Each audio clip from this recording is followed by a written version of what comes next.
In today's Park Beyond video, we're going to the top of the mountain, as high as the world can go, to the world's tallest roller coaster ever featured in the Park Beyond beta. So strap up, get ready, it's gonna be a fun one.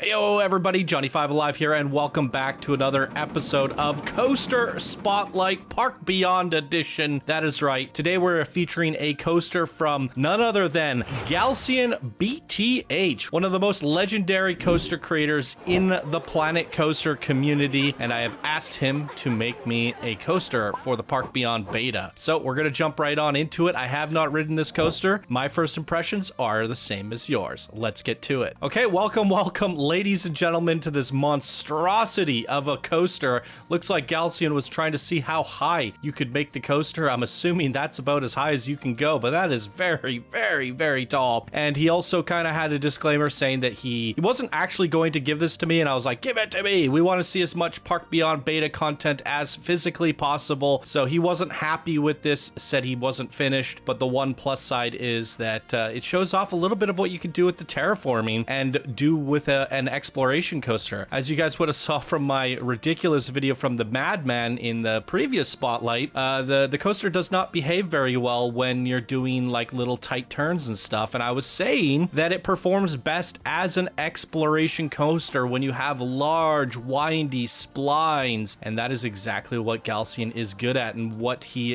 performs at. So yeah, this is looking like a Galcian coaster, absolutely. What a monstrosity this is. Why don't we delay no further and just ride it and see how it goes? We're gonna close it down, open it up. There are no ride stats. We don't know how long this coaster is. Here we go, ladies and gentlemen. Another GalcianBTH coaster. It's been a hot minute since I've ridden one of his, and fun fact, he was one of the OG originals that I featured on the show when I first started my channel. Probably one of the first dozen coaster spotlights ever featured on Channel 5 Gaming. And here we are 6 years later at Coaster Spotlight 1000 and something. And he was one of the first 10. So 1,000 videos later, here we are in a completely different game, but with the same creators. Amazing. Absolutely amazing. And we're all 6 years older. Oh no. All right, and we are at the top of a Galcian lift. This is no Arcadia Rising, but it is something. I'm really curious to know how smooth Galcian got his coaster, because he prides himself on smoothing coasters, and I find with this game it's extremely difficult to do, but it is somewhat doable. The animation sequence of the coasters are a little bit clicky, and that's something you just can't avoid. Okay, here we go with the gigantic 1,000-meter drop. Going straight down the rickety sound effects and straight up. Wow! Here returns the wows. Oh wow, look at those supports. They're very logical. Okay, through the terrain, up and down, see a little bit of that clicking camera, but a very smooth arcing banking turn up and around the mountain, getting a little bit of a stall here. Wow, the supports are going crazy over here. Holy good googly moogly. That is ridiculous. Somebody's gonna lose a limb on this one. See a little bit of a click there. Would have been nice to get a little bit more smoothing there, but it's looking pretty darn good, I must say. Definitely, for a Park Beyond coaster, this is actually ridiculously smooth. And it goes to, oh, we got a transfer track. Wow. And the game is dying. Wow. Getting some high speeds coming around here. Look at the tall mountains in the background, going through tunnels here. Looks like we don't have any impossifications going on in this coaster, not that I can tell so far. But man, this is covering a lot of distance at a lot of high speeds. It'd be really interesting to know what the high speeds on this coaster actually are. Maybe that is something I could check in edit mode, so maybe we could take a closer look at that in a minute and find out exactly how fast this coaster is going. But looking really good, and I think this showcases that you can definitely make exploration coasters without a lot of the like there's a bit of the camera clicking here and there. That's something that I hope they fix for release. But generally speaking, this has got to be the best coaster that I've seen in Park Beyond so far. And there's that floating person there. Hello.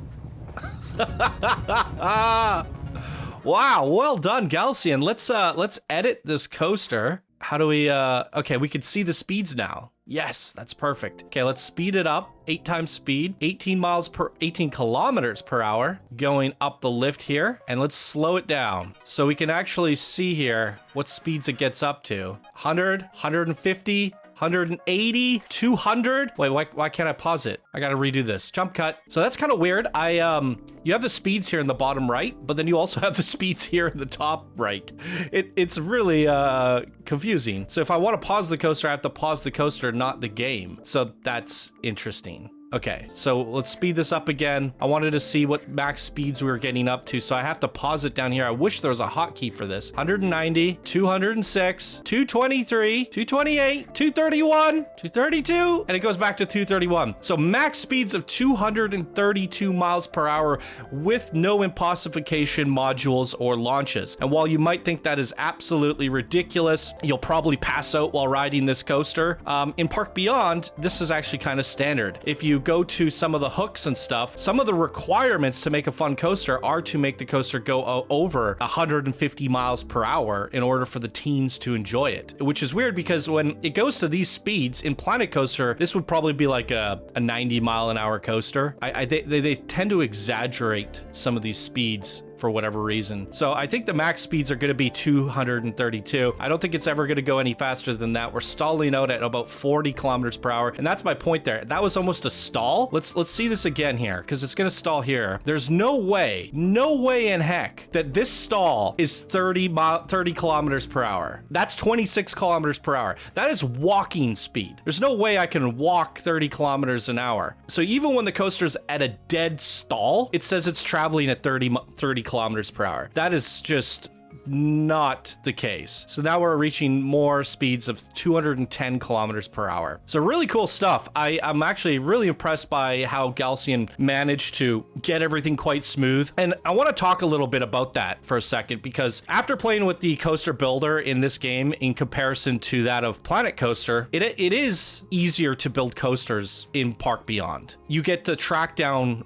big sweeping tracks down quicker, faster, and to go in here and edit them after, like if we just go in here and we go like, oh, like I feel like this corner needs more banking, you add a node and then you just hold the button down and add some more banking there, and then you could just add some more banking here, although there are bugs galore and now the track has broken, and fixing that is extremely difficult. So we just have to hope that that's something they fix on release or for release. But my point is, if this bend here isn't like where you want it, you can actually like kind of raise it up or lower it down to try to get, well, that didn't work.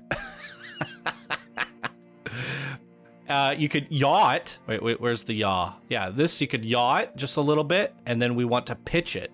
So you could pitch it like this, right? Although I found that the pitch does this buggy thing. Like left and right does nothing, and then if I go down, it goes down and up. Down and up. Why is it going down and up? So that's something I feel like they need to fine tune, but maybe that motion works a bit better on a controller. But as you can see here, I've actually smoothed the arc by just doing a couple pitches, a couple yaws, and a few, rotations there. And I think that like just going in there and editing these nodes, just, going in here, I'll bring this up a little bit and then move it over and then, turn it. Maybe I want to get it like just a little bit smoother here. Done. With Planet Coaster, you're placing it down segment by segment by segment by segment by segment, and it's to get this much track in Planet Coaster, it's dozens of pieces, and you have to kind of smooth them, move them, smooth them, move them, smooth them, move them, smooth them, move them. And then if you want to like make a drastic change where you're like, oh, you know what, like I want to pull that like way over here, it's gonna take a long time. But the nice thing about Planet Coaster is I can just hit smooth on this now and it smooths all that, whereas this is a little bit harder to fix. So I think there's pros and cons with both the systems, right? Getting the track down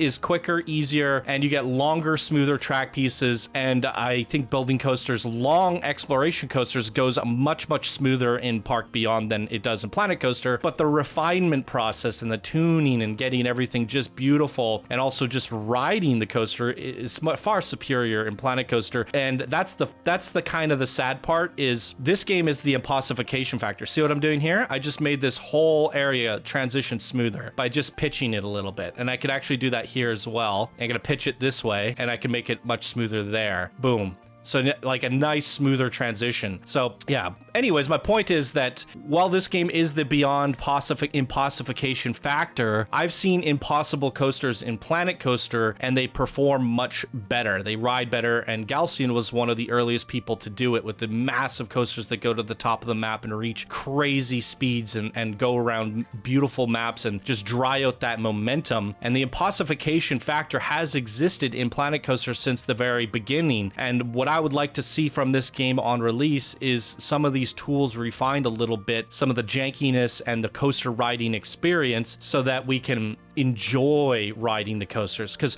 while that coaster was pretty good, it had some camera janks, it was stuttering, it had some weird sound effects, and I feel like if all that can get refined, all the supports are bugging out, we have teleporting tracks that are disconnecting, there's just so many issues with this that if that can get kind of fixed, I do think we can make some pretty cool coasters overall. And I think this showcases some of that potential. And Galcian, what he did in today's video is he tried to stick to the high-speed explorative coaster with no impossifications, just hitting max speeds, doing something that you would see in a Planet Coaster exploration park. And I think he did it successfully. Was it as good as what we've seen in Planet Coaster? No, it wasn't as enjoyable, but it's coming close. It's above average, and it's certainly better than what any other theme park game could do, as far as I'm aware of. So, you know, it's a close second best, and it has a little bit of work to do, but it could catch up and be a good second place option for crazy coaster builder theme park games. And that's what we're hoping for here. So shout out to GalcianBTH. Thanks for letting us showcase your coaster here today. What did you guys think of this crazy exploration coaster? What are your thoughts on the coaster builder in this game? Are you still skeptical? Do you still think it needs more time in the oven? Do you think it's going to get fixed for release? Are you hopeful, or do you think it's just complete trash? I'm somewhere on the more positive side, but that is because I love making content for you guys and I have fun, and I hope that this game brings a lot of possibilities for, you know, something refreshing. Doesn't mean any Planet Coasters going anywhere, we featured 1,000 Planet Coaster videos so far over the years, or 1,000 coaster spotlights, not even including parks. So it's always good to get something fresh and new, and I want to see what this game is capable of. So I'm still on the more positive side, but I'm trying to bring you guys a little bit of everything, showing you what the beta is capable of, and I can't wait to do that for release. So I will see you guys in the release videos. I think this is my last beta video for now, and I'll see you guys on release. All right, thank you so much for watching. I hope you have a wonderful day. See you on release. Bye now.